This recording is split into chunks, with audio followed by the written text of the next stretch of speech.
They laughed at Earth, not in secret meetings or hushed tones.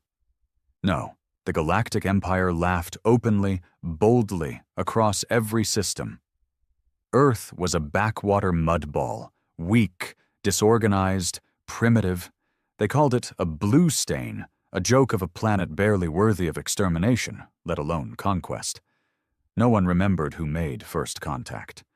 Some say it was a bored scout from the Villari Dominion who stumbled across the planet while chasing a rogue traitor.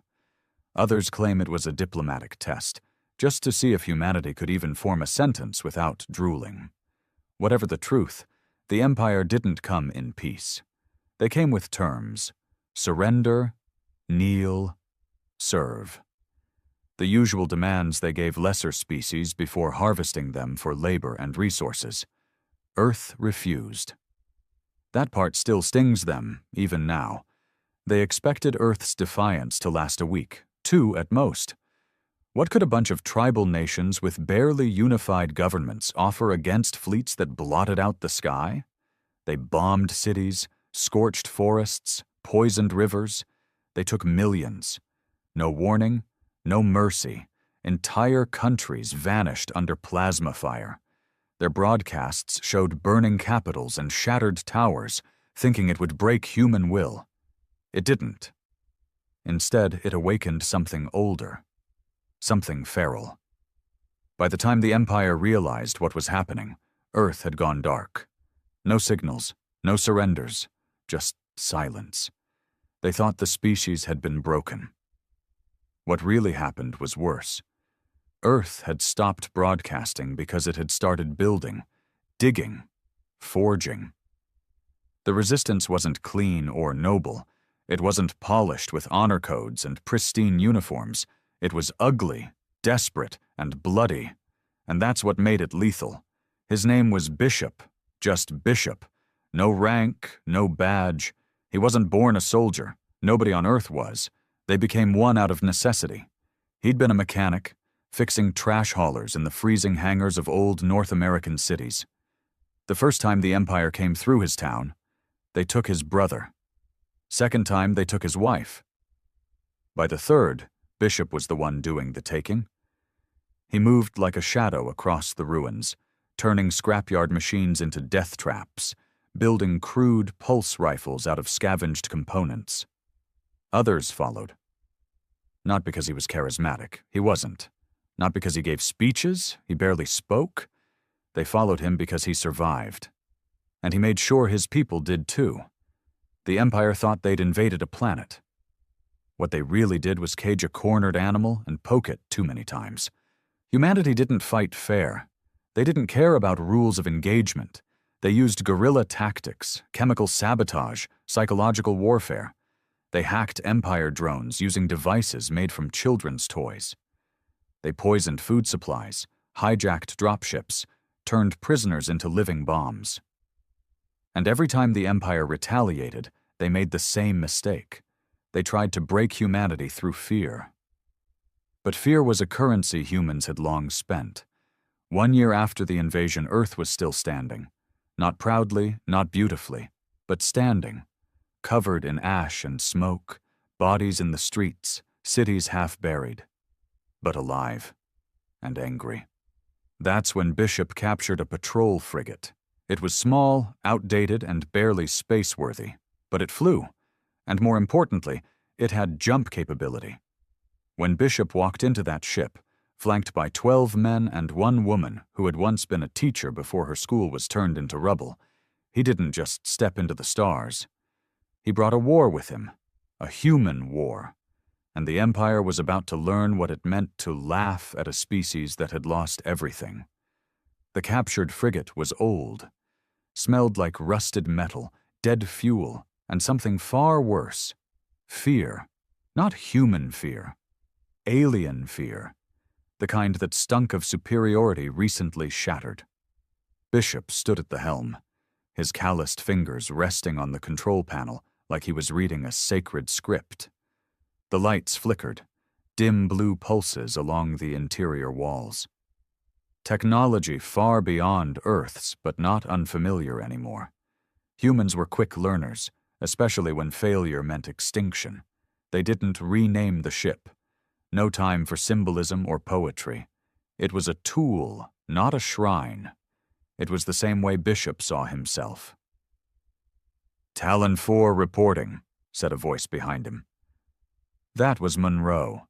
Blunt, solid-built, the kind of man who didn't smile even before the war. He used to be a prison guard. Now he was in charge of the makeshift armory. "Fusion cells topped, hulls patched, engines running hotter than it should, but it'll jump." Bishop didn't nod, didn't grunt. He just stared at the stars outside the viewplate. Not out of awe, not anymore. Stars were enemy territory now. Dots of light hiding monsters with crowns and fleets. "Set course for Zarn Delta," Bishop said finally. Monroe didn't ask why. No one did. That was the thing about survivors. They didn't waste time questioning a man who'd crawled out of a pit they were still trying to climb out of. Zarn Delta was one of the Empire's minor outposts. Not heavily guarded, not important, but strategic. It was a trade relay point between core systems and the outlying colonies. More importantly, it was where the Empire processed prisoners, human prisoners. There was no silence on the ship, just the sound of a wounded engine and desperate hands making last-minute adjustments. Micah, the former schoolteacher turned engineer, cursed under her breath as she rewired a console using copper wires stripped from a ventilation panel. "We shouldn't be flying this thing," she muttered, not to anyone, just into the chaos. "No," Monroe said, wiping oil from his face, "but we are." The jump was rough. It felt like the ship was being dragged through broken glass. The crew gritted their teeth. No fancy shock absorbers, no stabilizing fields. Just grit and pain. But when the stars stabilized, when the fracture lines in space sealed shut behind them, they were there. Zarn Delta floated before them like a fat, glowing leech. A station built for comfort, not war. Gold plating, soft curves, decorative satellites. It was the Empire's way of showing off. As if aesthetics could replace steel.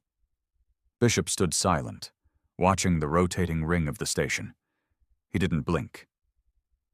"What's the plan?" Micah asked. Bishop didn't turn. "Same as always." "Which is?" "Break everything." They came in fast. No warnings, no transmissions. The Empire didn't think anyone would be stupid enough to attack an outpost. They didn't have alarms for suicide missions. So when the frigate's stolen clearance code failed, and the station finally realized something was wrong, it was too late. Monroe fired the first shot. Plasma burst straight into the comms relay. Silence followed.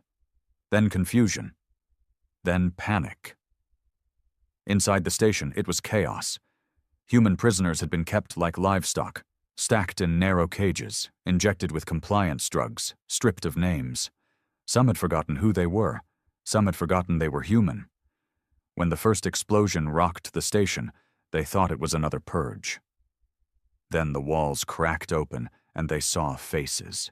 Human faces. Armed, armored, unshaved, and unbroken. Bishop led the charge through the prison wing.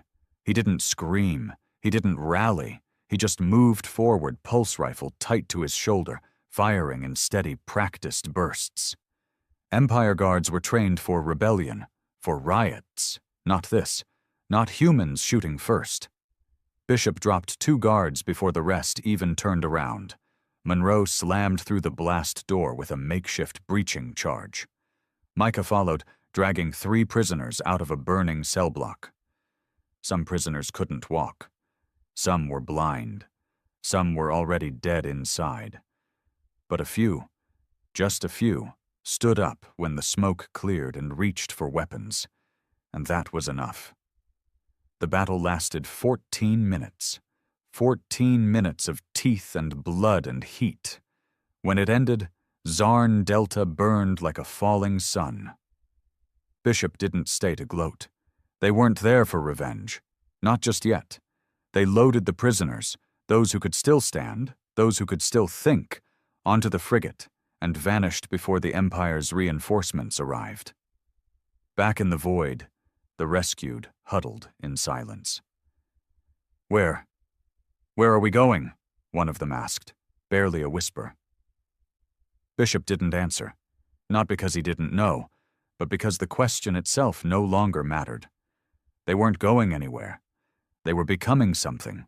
Days passed, maybe weeks, hard to tell in space. The frigate stank now, too many bodies, too little food. Every time they jumped to a new coordinate, they lost another piece of the ship. The air recycler wheezed like an old man dying.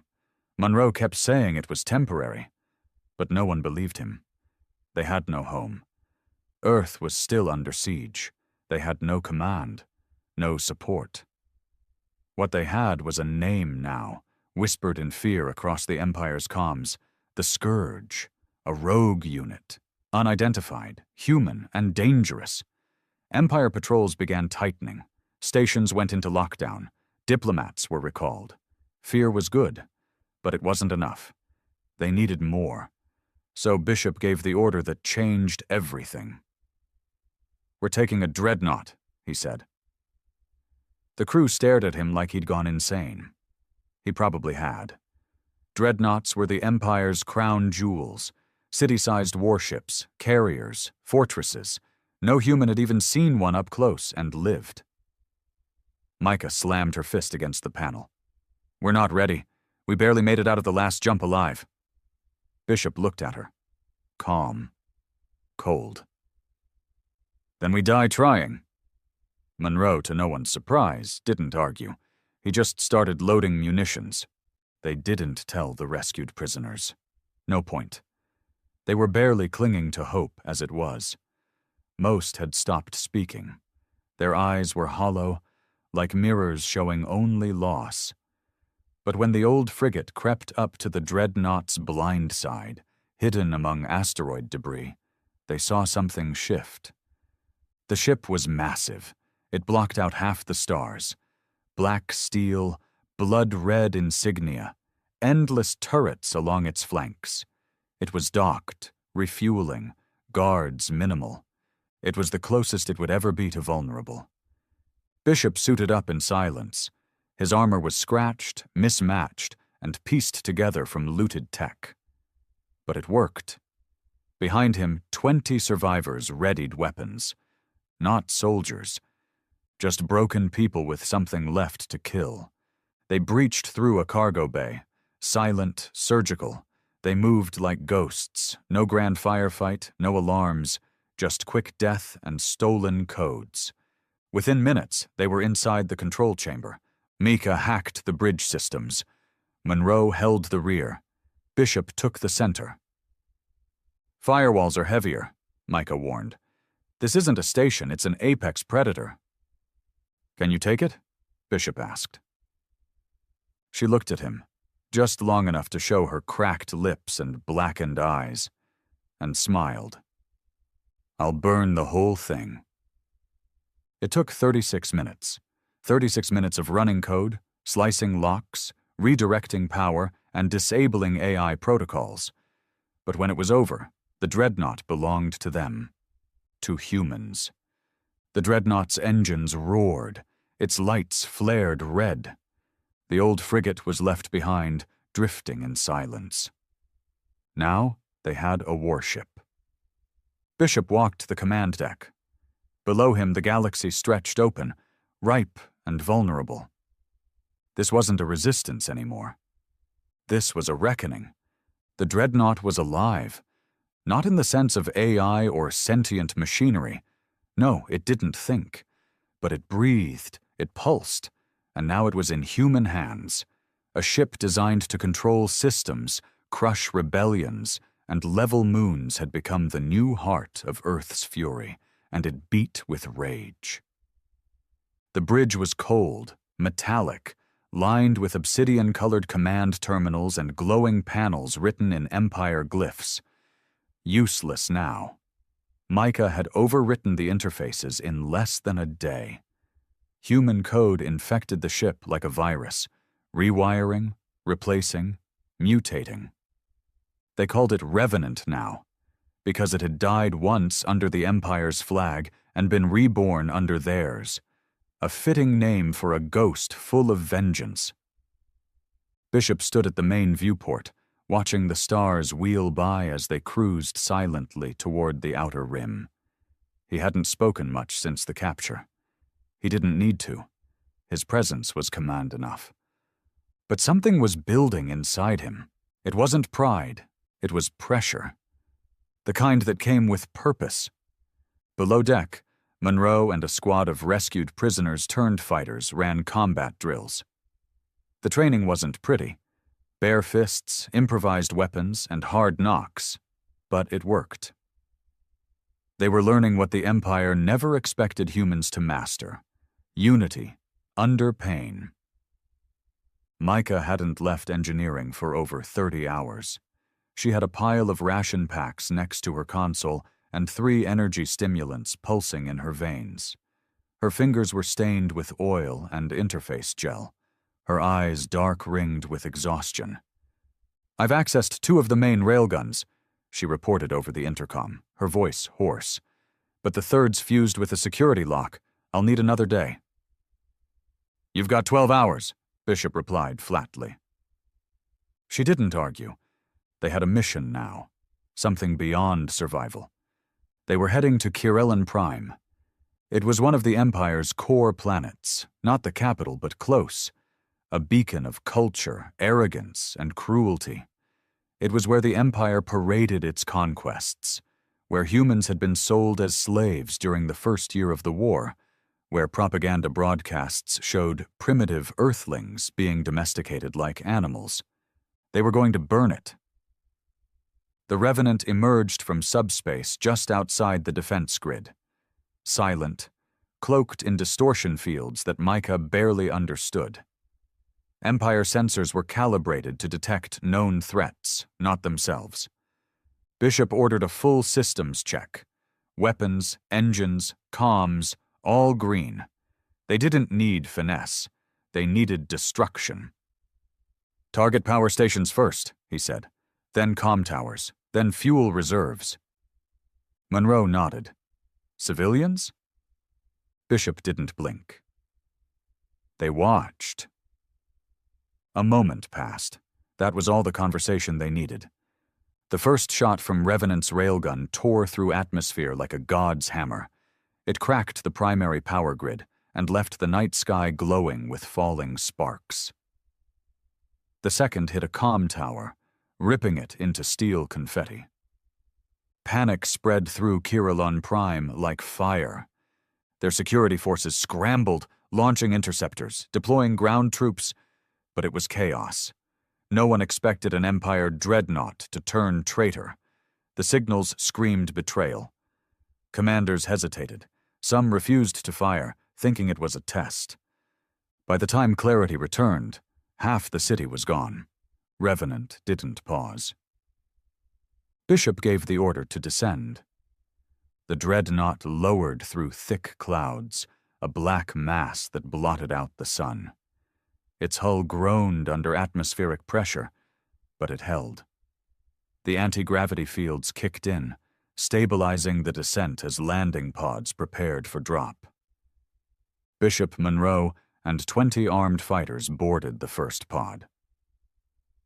"Give them something to remember," Bishop said before sealing the hatch. The pod screamed through the sky, trailing flame and fury. It slammed into a central square once used for Empire celebrations. Statues of overlords shattered under the impact. Marble crumbled, civilians ran, soldiers fired. Bishop stepped out of the smoke like death-given form, pulse rifle barking. Headshots, chest shots, no wasted bullets. Monroe covered the left flank, a heavy cannon clutched like a toy in his massive hands. The squad moved like wolves through the city, carving a path toward the broadcast tower. That's where they'd send the message. Not to negotiate, not to plead, but to promise. The fighting was brutal. Empire soldiers were well-trained, well-armed, but predictable. Human rage was chaos. Tactical, clever, suicidal chaos. A trio of fighters flanked a mech patrol, using sewer access to emerge behind it and plant explosives. Another group hijacked a hover transport and drove it straight into a command checkpoint, jumping out seconds before detonation. Losses were expected. 2 of the prisoners who had barely learned to shoot were gunned down near the Western Plaza. Another bled out near the tramway after taking a plasma shot to the gut. No medics, no prayers, just vengeance. They reached the broadcast station after 2 hours of close-quarter combat. The building was fortified, but its internal defenses had already been gutted by orbital strikes. Smoke curled from the top floors, and the security gates hung twisted from their hinges. Inside, Bishop found the control room untouched. The Empire had rigged it to survive everything, except its own arrogance. He sat in the chair. The holocams activated. Monroe stood behind him, face hard. Micah appeared on screen in the corner, patched through from the Revenant. "You're live," she said. Bishop didn't clear his throat, didn't prepare a speech. He just spoke. "This is Bishop, Earthborn, survivor." His voice was rough, deep, unwavering. "You told us we were nothing. You told us we'd kneel, that our species would vanish into servitude or ash." He leaned forward. We listened. The screen behind him showed burning towers, falling Empire flags, human soldiers pulling down monuments with steel cables. "Now we speak." He paused. "We are not asking for mercy. We're not coming for peace. We're coming for justice." Another pause. "And there is no mercy in justice." He cut the feed. The aftermath was a blood-slicked page of history. The Empire responded within hours. 50 warships dispatched, a full battalion en route. But by then, Bishop and his crew were gone. Revenant had already slipped back into subspace, dragging with it stolen Empire data, 100 new fighters, and the burning symbol of human defiance. The galaxy trembled. On planets that had mocked Earth, leaders held emergency sessions. On worlds where humans were enslaved, whispers turned to resistance. And in the heart of the Empire's inner council, panic spread like infection. Who were these humans? How had they taken a dreadnought? Why didn't they break? The answer was simple. They had nothing left to lose. And when a species loses everything, it becomes something terrifying. Back aboard Revenant, the mood was quiet. Not solemn. Focused.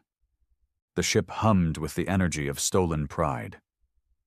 Bishop walked the main corridor slowly, nodding to passing crew. Fighters, survivors, monsters in their own right now. Monroe stood by the hangar, inspecting scavenged weapons from Kirellin's ruins. "They're scared," he said. "Good," Bishop replied. "They'll hit back hard." "I know." Monroe paused. "We ready?" Bishop looked at him, eyes like carved stone. "We weren't ready when they came to Earth. We bled.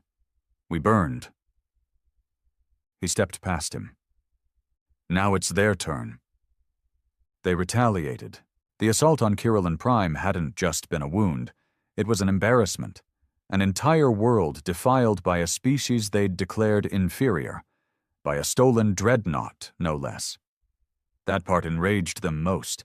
A symbol of might repurposed into a ghost ship carrying Earth's defiance. Now they sent a fleet. 12 warships, 3 cruisers, a siege frigate. No less than 30,000 Empire soldiers across their holds, trained to erase what they called contamination. Bishop read the intelligence reports from the bridge of the Revenant. Empire data wasn't encrypted well anymore, not against Micah. She was chewing through their firewalls faster than they could rewrite them. They're pissed, she said flatly, watching rows of intercepted comms scroll past her cracked display. Command wants you alive. Or your head. Bishop didn't smile. They're not getting either. The Revenant couldn't run forever. Fuel was finite. Systems needed repair. But Bishop wasn't planning on running. He was planning on making the Empire hurt. Deep Space System. Arax-9 was uninhabited by sentient life, but rich in mining stations, most of them automated. More importantly, it had 3 refueling depots critical to the Empire's resource chain. A strike there wouldn't win the war, but it would bleed them hard. That's where Revenant set course. It wasn't the kind of war humans were good at on paper. They didn't have numbers, didn't have backup, didn't have allies. But they had will. And they had madness. And that made them something else entirely. Something the Empire still didn't know how to counter. The Arax-9 ambush began in silence. No grand announcements, no pre-battle fanfare. Just the sudden, screaming descent of drop pods from low orbit. They punched into the largest refinery station with such force that the station's core sensors mistook the impact for asteroid collision. Bishop led the charge again. Helmet on, pulse rifle prepped, grenade launcher strapped to his back. He moved through the outer corridor of the station like a predator in a cage of sheep. Empire technicians scrambled for cover. Security bots engaged too late. The first room fell in 12 seconds. Monroe came in through the maintenance shaft with a detachment of 4 new fighters, ex-prisoners who'd earned their place with grit and pain. They weren't polished, they weren't disciplined, but they were lethal, and they didn't stop moving. The refinery's internal guards fell back toward the reactor core. They thought it was defensible. Bishop disagreed. He sent 2 of the new fighters through the vent systems with explosives. One didn't make it, shot through the rib cage by a plasma drone. The other, name was Hardin, if Bishop remembered right, got through and wired the fusion pipes. 30 seconds later, the reactor core was full of smoke, fire, and the remains of every Empire soldier who thought steel was safety. Bishop emerged from the smoke and gave the order to scavenge every scrap of usable fuel. They loaded the stolen energy cores into a repurposed cargo hauler and launched back toward the Revenant, just in time to see the horizon bend unnaturally. Micah screamed over comms, "Jump trace! They're here!"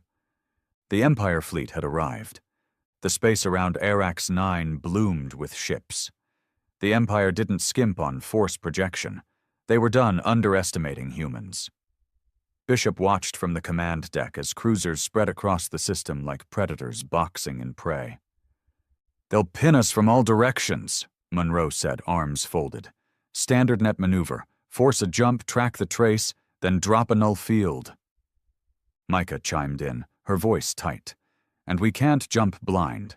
We haven't repaired the nav stabilizer." "So," Monroe asked, "what's the plan?" Bishop stared at the map for a moment, then pointed. "There." A small moon on the far side of the system, ice-covered. No settlements, no heat signals. "Hide?" Monroe asked, a little disbelief in his tone. "Trap." They set the bait with calculated desperation. Left a false trail, deliberate broadcast pulses showing jump instability, as if the Revenant had tried to escape and failed. The Empire took it. 3 warships peeled from the main fleet and followed the signals to the icy moon, weapons hot. What they didn't expect was what lay beneath the ice. Old mining infrastructure, abandoned by the Empire over a decade ago. But not dead. Bishop had studied the station maps in the hours before the assault. He knew the layout. More importantly, he knew how to weaponize it. They landed silently. Set charges. Wired the main shaft with explosives.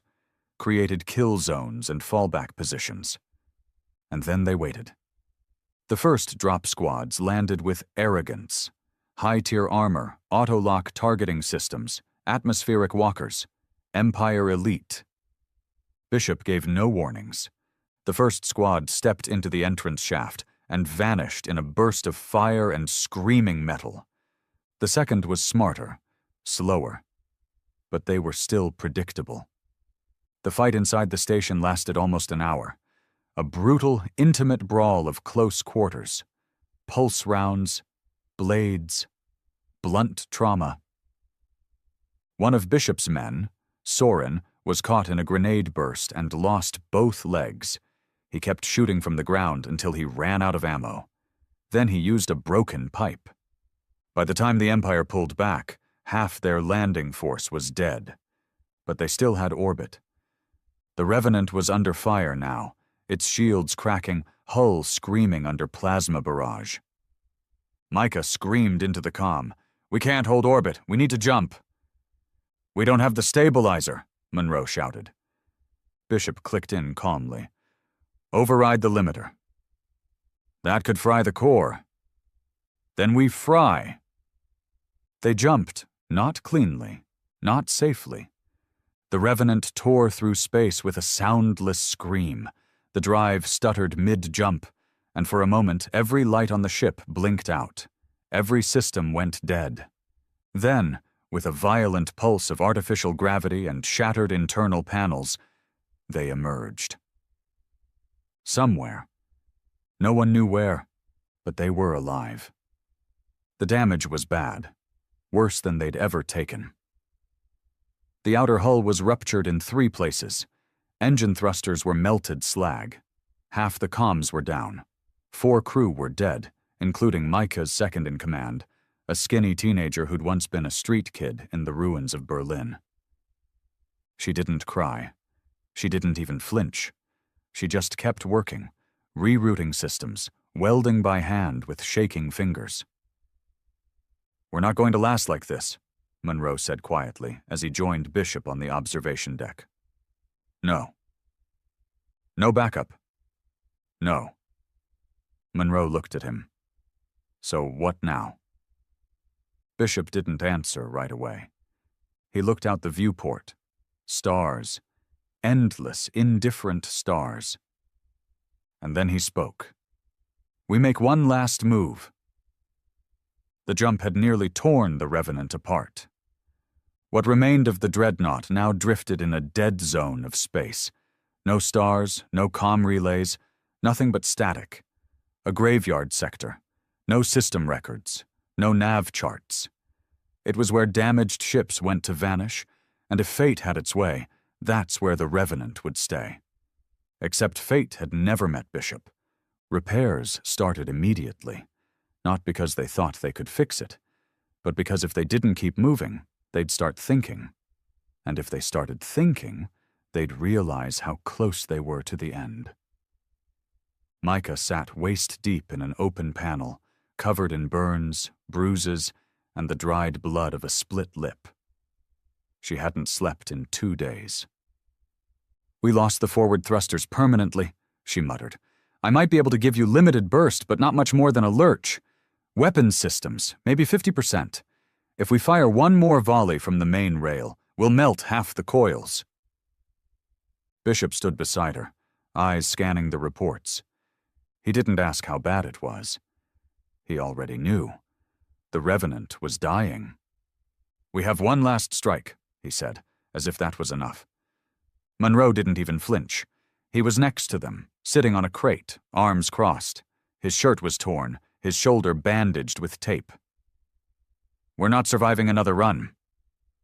Bishop finally looked at him. "We don't have to survive it."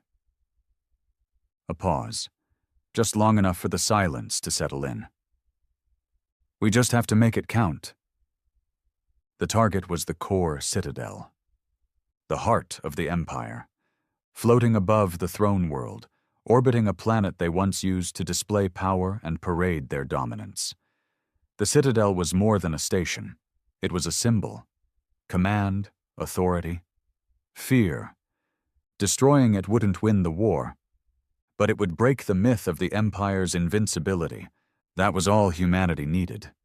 Hope didn't grow in victory. It grew in cracks, and Bishop was about to drive a damn crater through the center of the Empire. They set course manually. No nav AI, no guidance. Micah sat strapped in with a cable running from her spine interface into the ship's core systems, directing the dying beast through raw will. It took days.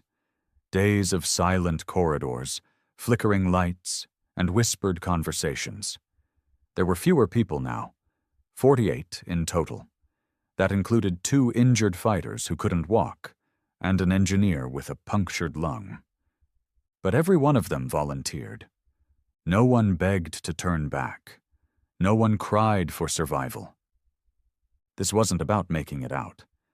It was about making sure the Empire never forgot Earth. They arrived on the edge of the Citadel's defense net. Bishop stood on the bridge, staring at the monstrous structure through a cracked viewport. It looked like a crown of blades wrapped around a molten core, huge, arrogant, and pulsing with the Empire's signature blue energy. Thousands of lights blinked across its surface. Shuttles zipped in and out of the bays. Warships patrolled in tight formations. It was alive, and it had no idea what was coming. Micah's voice broke the silence. If we're doing this, we have to move now. If we wait, we'll get scanned. They'll know this isn't one of theirs. Bishop nodded. Then we move. They had one card left, the Revenant's identity codes. Even broken and burning, the dreadnought still screamed Imperial DNA to the outer layers of the Citadel's defenses. They used it. Slipped through, no questions, no alarms. The last gift of stolen arrogance. They approached the lowest ring of the Citadel, and then dropped every mask at once. Bishop gave the order, "Weapons hot, target the spine reactor, open fire." The Revenant's battered guns lit up. The first rail round tore into the Citadel's underside, punching through armor and igniting fuel conduits. Then came the missiles. Micah launched the last of their payload, a cluster of fragmentation warheads designed to tear apart anything soft inside. Alarms screamed across the Citadel, comms burst to life, panicked voices, orders, confusion. The Empire couldn't comprehend it. They hadn't prepared for one of their own ships to turn suicidal. They hadn't imagined that the weapon they built would ever point itself back at their heart. 6 in total. The last of their ground team. Bishop led one, Monroe another. The rest carried fighters, engineers, and explosives. They crashed through the Citadel's outer ring like nails through glass. Empire troops met them instantly. Elite guards in heavy armor, stun rifles, suppressor drones. The fighting was hell. Every corner a death trap. Every hallway lit by gunfire and the hiss of overheating weapons. Bishop moved through it like a ghost of war, killing with precision, leading through example. Monroe was fire, loud, brutal, and impossible to stop. They fought their way to the core, not to capture it, to detonate it. Micah was already inside the systems, remotely linked from the Revenant, tearing through firewalls with the fury of a species pushed too far. Her hands bled from cable burns. Her jaw clenched with every encrypted block she shattered. They planted the bombs manually, high yield, proximity triggered, tied directly into the Citadel's rotation generators. When it was set, Bishop gave the order to pull the team back. Most didn't make it. One by one, his crew fell. Holding lines, setting diversions, dragging wounded through gunfire. Monroe covered the rear, firing until his weapon overheated, and he had to beat a guard to death with the stock. They reached the last evac pod. Bishop stepped in, dragging a wounded fighter whose name he never learned. Monroe limped behind, smoke pouring off his armor. Then they launched. The pod shot out into the void just as the Revenant, floating above the Citadel like a broken angel, detonated. Micah triggered the failsafe from her interface. The dreadnought's core ruptured. A white flare filled the system. And then the Citadel shattered. The explosion was heard across a dozen systems. Empire broadcasts cut off mid-sentence. Starports paused transmissions. Entire fleets fell silent. The Citadel was gone. Not damaged. Erased. No one had done that. No one had dared to even try. Until Earth. The escape pod drifted for days. Inside, it was dark, cold. Air was thin. Monroe was unconscious. The wounded fighter didn't make it. Bishop sat in silence. He didn't pray. Didn't reflect. He waited. Eventually, a signal came through. Static. Then a voice. Human. Copy. Bishop, if you're out there, we saw it. The Citadel's gone. Then more. You're a goddamn ghost. They're retreating on Kirillon. You gave them fear. We're fighting again. We're winning. Bishop leaned back, eyes closed. Earth was still a joke to the Empire. But now they were laughing less, and bleeding more. The escape pod drifted for 9 days before a salvager unit from a rebel-linked trade vessel found them. The ship wasn't official resistance. It didn't carry flags, transmit codes, or bear any allegiance.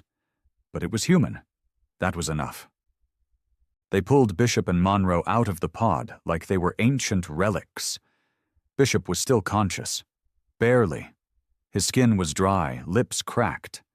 He hadn't moved in hours. He just stared through the viewport, watching the stars pass by like he was trying to memorize them all before he died. Monroe wasn't breathing when they found him. They shocked him twice. On the third try, his eyes flew open and he vomited black fluid all over the medtech. He lived. Barely. The medbay smelled like rust and burnt gel. Old tech. Cheap fixers. But Bishop didn't complain. He sat up on the cot, still hooked to the IV bag, when the captain of the salvager came in. He was an older man. Real Earthborn. Skin like cracked leather. Cybernetic left eye flickering with static. He didn't salute, didn't speak right away. He just looked at Bishop like he was staring at a ghost. "You really did it," he said finally. Bishop didn't reply. The old man sat on the edge of the counter. "Citadel's gone, wiped clean. Empire's in chaos. There's a bounty on your head higher than any warlord in 3 systems." Bishop only nodded once. "Names?" the man asked, almost quietly. "What names?" Bishop rasped. "Your crew! Who else made it?" Bishop's jaw clenched. No one spoke for a long time. The old man stood. "They're calling it the Requiem Strike. Whole colonies are rising. Resistance cells that never spoke to each other before are linking up. Even some alien fringe groups are watching, thinking maybe the Empire can bleed after all." He paused near the door. "You lit the match. Now everyone's waiting to see if you're going to burn the rest of the forest." News of the Citadel's destruction spread like fire in a vacuum. The Empire tried to control it, called it a reactor malfunction, a terrorist attack by rogue AIs, a malfunctioning dreadnought. But the truth leaked faster than they could plug it. Humans had done this. A race they'd deemed laughable, weak, barbaric, primitive. And now that primitive race had shown the stars what rage looked like. All across occupied sectors, human slaves rose up. Underground resistance groups in distant colonies launched coordinated strikes.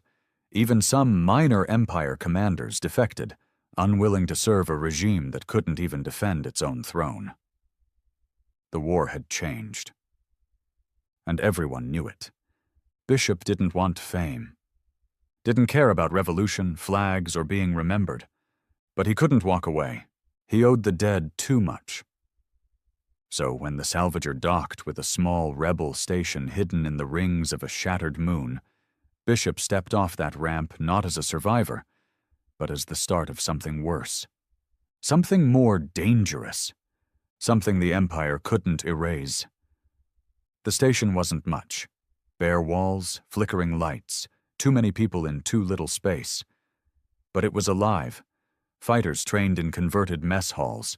Engineers worked double shifts, rewiring stolen drones into defense turrets. Even kids ran data packets across the upper levels.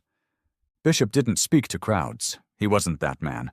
But his presence alone stirred something. They all knew who he was. The man who killed the Citadel. He met with resistance leaders one by one. No titles, no ranks, just names and scars. Some were ex-soldiers, some were smugglers. A few were just farmers who'd had their homes taken. They all wanted the same thing. And now they had something close to a plan. Phase 1 was sabotage. Bishop coordinated a multi-sector strike against the Empire's secondary supply lines. Fuel depots, ammo freighters, repair yards, all vulnerable now that the fleet was scrambling to secure core systems. He didn't lead these raids himself. He taught others how. He trained them in the ugly warfare Earth had mastered. Ambushes, dirty tricks, psychological traps. Not noble, not clean, but devastating. In 4 weeks, the Empire lost 17 convoys and 3 refueling stations. A munitions plant exploded in orbit over Dalthus Prime. A dreadnought en route to Earth was rerouted after someone leaked false intelligence about a virus outbreak on board.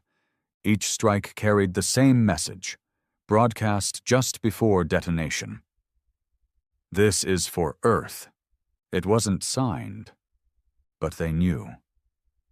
Monroe healed slowly. His right leg was permanently damaged. He walked with a brace now, a mechanical one that clicked every other step. He hated it. But he never complained. He joined Bishop in the training bay when he could, watching the new recruits struggle to aim, to breathe, to stop shaking. "They're not ready," Monroe muttered. "They won't ever be," Bishop said. "Not for what's coming." "What is coming?" Bishop looked at him with dead eyes. "We're not winning a war." Monroe frowned. "Then what are we doing?" "We're making it unwinnable." The Empire escalated. They deployed something new. Null squads. Augmented warriors. No names, no faces. Genetically enhanced, mind-linked, bred for extermination. They didn't talk, didn't hesitate. They dropped into rebel-held worlds like meteors, wiped out entire towns, then vanished. One attacked a medical outpost supplying Bishop's sector. 76 dead in 4 minutes. No survivors. Bishop responded, not with bombs, but with a capture. He tracked the Null Squad to a mining colony they were using as a rest point. He didn't bring an army. Just himself, Monroe, and 4 of his best from the old Revenant crew. They ambushed the squad in a narrow shaft under the colony, used sonic disruptors to blind them, flash charges to disorient, and EMP spikes to cripple their suits. Then Bishop executed them one by one. He left one alive. Strapped to a metal chair, broadcast the image to every Empire channel he could tap into. The soldier was bleeding, gasping. Behind him, Bishop stepped into view. No mask, no helmet, just human. Alive, defiant. "This is your best?" Bishop growled. "Then you deserve extinction." He didn't wait for a reply. He pulled the trigger. The screen went dark. The message was clear. Earth hadn't just survived. It had evolved. And now it was teaching the galaxy how to hate. They tried to turn Bishop into a myth. The Empire, desperate to regain control of the narrative, claimed he was a fabrication, an AI-generated face built to stir unrest. Some broadcasts painted him as a traitor created by rogue elements within the Empire itself. Others said he'd already been killed, that the Citadel bombing had been a suicide mission. But planets kept burning under human fire, and Bishop kept showing up in places the Empire thought untouchable. He was no myth. He was a ghost with a gun and a purpose. Rebel command, if it could even be called that, shifted its tone. Before, it had been about survival. Now, it was about escalation.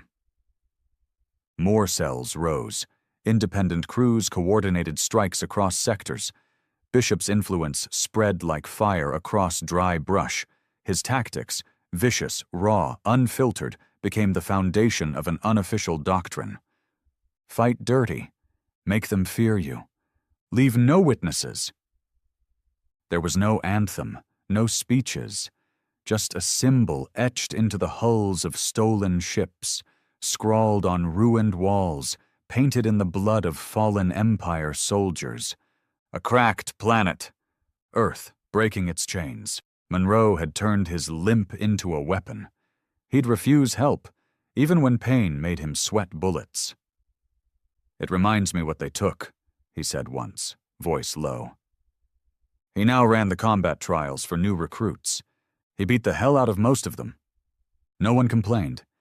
If you could survive Monroe, you might survive the next drop. Bishop watched it all unfold with a kind of detached clarity. He wasn't trying to build an army. He was trying to spread an infection, something the Empire couldn't isolate, contain, or control. And it was working.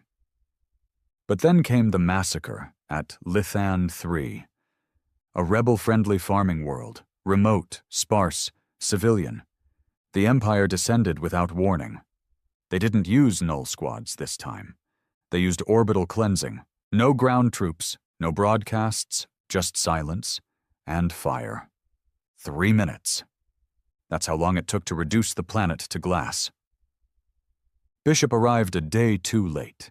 The ashes still drifted in the wind as he walked through the remains of a town center that had once flown a human flag. Children's toys melted into the pavement. A wedding ring fused to a scorched skeleton's finger. Micah, who'd only just returned from a systems raid, stood beside him. "They're not scared anymore," she said quietly. "They're furious." "No," Bishop replied, voice hoarse. "They're both." That night, he sat in his quarters alone, listening to old Earth recordings, static-laced memories of forests, ocean tides, city sounds, things he barely remembered, things he'd never hear again. He opened a comm channel to the few leaders he still trusted. "We're ending it. No discussion. No strategy meetings. Just a voice made of stone." The target was Helion Prime, the central AI core world, buried beneath 7 layers of atmosphere and defended by half the Empire's fleet. Every communication, surveillance scan, troop deployment, and satellite feed passed through Helion's servers. It was the brain. You kill the brain, the body twitches in the dark. Suicide, they called it. Bishop didn't flinch. "I'm not asking." He gathered 40 ships, patched together, undergunned, half of them barely holding in place with duct tape level repairs. It didn't matter. They had nothing left to lose. The fleet moved in 3 jumps, no formation, no synchronized arrival, just chaos. Just how Bishop liked it. They punched through the outer defenses in waves, leaving trails of wreckage and dead behind them. Micah led the electronic warfare units, frying comms, disrupting sensors, confusing defense satellites until they turned on each other. Monroe led the boarding crews, slamming through frigates and cruisers, killing anything that breathed Empire air. Bishop led the charge to the surface. His team, only 12 now, descended into the hellscape of Helion's upper atmosphere in a repurposed drop bomber. They didn't expect to return. None of them even said goodbye. The descent was brutal. Lightning storms tore at the hull. Acidic rain scorched the viewports. The ship rattled like it was held together by prayers and hate. When they breached the final layer, the AI citadel came into view. It wasn't a city. It was a machine. Towers like fangs, lights pulsing with synthetic life, drones circling like vultures. They crashed through a wall and came in guns hot. The resistance was immediate. Turrets, security bots, atmospheric drones, all controlled by the same mind. Micah began her work in the core chamber, plugging into the AI interface using her spine jack, breathing hard, teeth clenched. "I've got 30 seconds before it overrides me," she gasped. "That's 20 too many," Bishop muttered, pulling her into cover just as a bolt of plasma torched the spot she was standing in. Monroe was already laying down suppressive fire, shouting orders, tossing shock grenades. The air stank of ozone, blood, and burning metal. Bishop stepped over a twitching drone and knelt beside Micah. "Can you kill it?" he asked. She didn't respond at first. Then, "I can erase it." "Do it!" It took 12 seconds. The lights in the chamber flickered, then died. Then returned, red, pulsing. Alarms went dead. Drone eyes shut down mid-flight.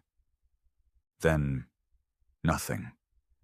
Just silence. A silence the galaxy hadn't heard in generations. The brain was dead. But the price? Everyone in the chamber died. Except Bishop. Micah's final breath was through blood-flecked lips as she whispered, "We burned their gods." Monroe bled out with a grin on his face, back against the wall, still gripping a detonator. Bishop carried their tags out with him, one by one. The fleet above Helion didn't retreat. They held. Even as the remaining Empire ships returned with fury, they didn't break. They wanted the last blow to mean something. By the time Bishop made it to orbit again, over half his fleet was gone. But the Citadel was dust. And now Helion was blind. The Empire fractured, commanders went dark, colonies broke away, occupied planets rose in mass rebellion, communications collapsed, coordination failed. In a matter of weeks, the once mighty machine that had ruled hundreds of systems became a broken echo of itself. And the one name on every survivor's lips, Bishop. The war didn't end with a treaty. There was no signing of papers, no flags lowered, no dignitaries shaking hands before a crowd of smiling diplomats. It ended in silence. A slow, bitter unraveling. The Empire, once a perfect cold machine of dominance and order, now stood fractured. Entire sectors broke off without warning. Vassal species revolted.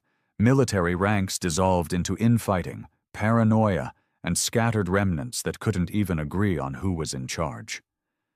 Their fleets drifted. Their governors vanished. And their AI systems, once feared omnipresences, remained dark, gutted by the death of Helion. All because a few Earthborn didn't know how to kneel. Bishop sat alone on a cold rock in the middle of an unnamed asteroid field. The war was over. But he didn't feel victorious. He hadn't smiled in months. He wore the same armor he'd worn since Helion. It was blackened, dented, and burned beyond repair. His left shoulder bore a deep gouge from the plasma drone that nearly killed him. His pulse rifle sat across his knees, long out of ammunition. He kept it anyway. Not as a weapon anymore, as memory. The small rebel ship that found him had no official markings. It had been trailing scattered comms, bursts believed to be from Bishop, encrypted pings sent out once every few days. Like a heartbeat. Weak but steady. They brought him back. Back to what remained of the resistance. Back to humanity. Earth wasn't the same planet anymore, not because it had healed, but because it had evolved. Cities weren't rebuilt in the old image. They rose like scars, half underground, armored, efficient. Survivors ran them. Engineers, former soldiers, children who had grown up on stories of fire and blood. They didn't try to forget the war. They wore it like a second skin. Bishop returned without parade or welcome. No one needed to cheer. His presence was enough. He walked among them like a storm remembered. Old, quiet, watching. Some called him a hero. Most just called him the reason we're still breathing. He spent his days watching the horizon from the edge of a ridge that overlooked the ruins of an old Earth city. No one remembered what it had been called. Maybe New York. Maybe Delhi. Maybe nothing. The buildings were just bones now. But humanity had learned how to live among bones. Children played in the ash, building towers out of broken drone parts. Teenagers trained with rifles twice their size. Adults wore simple uniforms, more utility than pride, and kept working. Farming, digging, reconstructing. Humanity wasn't rebuilding to return to what it was. It was building to make sure this never happened again. They asked Bishop once to speak to the new militia cadets. A fresh class of young fighters, some born during the war, others just old enough to remember the first Empire ships cutting through the clouds. He stepped into the training ground, wearing the same scorched armor, helmet tucked under his arm, and stood before them with that same cold stare. "What was it like?" one kid asked.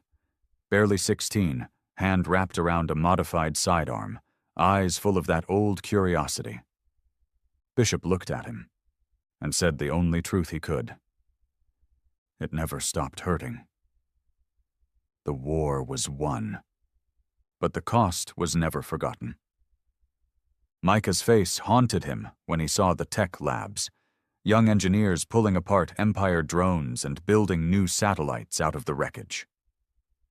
Monroe's voice echoed every time Bishop heard someone bark orders in a combat drill. Even the nameless, those he'd lost and never had time to remember, lived on in every scarred street, every patched hull, every tattooed name inked on fighter pilot arms across the new rebel fleet. The fleet had a name now. The Revenants. Ships crafted from broken parts, held together with desperation, and painted black with the symbol of Earth, the cracked planet. And Bishop? He refused to lead them. He didn't want command, he didn't want statues. But he gave them one thing more powerful than speeches. He gave them permission to keep fighting. To never forget that Earth had been mocked. That it had been left to burn. And that in return, humanity had set the stars ablaze. Years passed. The Empire became myth. Some small remnants tried to rise again, isolated systems claiming old titles, trying to piece together power. But the galaxy had seen what happened when humans got angry. No one dared test that again. Other species came to Earth, not as conquerors, but as equals. Broken races that had also tasted the Empire's heel. Now they sought what humans had found. Fire in the ashes. And Earth gave it freely, not as overlords, but as survivors. Bishop aged slowly. Not because of miracle drugs or medtech, but because the hate had refused to let him rest. Until one day, it finally did. They found him sitting in the same spot on the ridge, rifle across his knees, eyes closed, breath still. The wind had coated his armor in dust. He died the same way he lived, watching, waiting, refusing to run. They didn't bury him in the ground. They set him into orbit. A black coffin, no name, no broadcast, just drifting above Earth, just like the Revenant had once hovered over Kirellin before it turned the sky red. On the hull of the coffin, etched in steel, were the only words that ever needed to be said. He made them bleed. And so the galaxy changed. Not because humans were special, not because they were destined, but because they were denied peace and taught how to fight back with nothing but will. They were mocked, they were conquered, and when they lost everything, they made sure the stars remembered their name.